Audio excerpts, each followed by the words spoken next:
No one really likes a speed camera, especially when it affects your pockets. Baltimore City says 4 new speed cameras will be up and running next week in 4 new school zones. Well, having speed cameras in a school zone is definitely a positive thing, especially protecting our kids. Green Street Academy, Tench Tilghman Elementary Middle, Redeemer Paris Day School, and Barclay Elementary School. I've had many close calls in this area. The new cameras' new neighbors were generally supportive.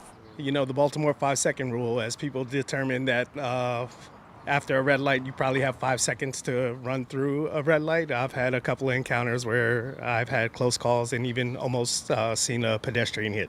And hopefully it'll get motorists to slow down. City officials say these are not relocated cameras, they're new ones, and the locations are data-driven. The deployment is in the name of safety, and the research shows camera enforcement works. They will slow down vehicle traffic, but most importantly change driver behavior, which research has shown as it relates to installation of speed cameras on our roadways. According to the National Highway Traffic Safety Administration, speed safety camera enforcement can reduce roadway deaths and injuries by 20 to 37%.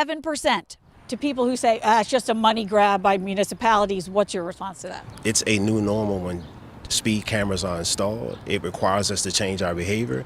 It requires us to pay attention, to stay off our phones, to slow down, and also look both ways in school zones. Change is uncomfortable. As one person pointed out to us today, if you don't speed, you don't have anything to worry about. If you do speed and you're caught or clocked or snapped going at least 12 miles over the posted speed limit, you're going to get a ticket.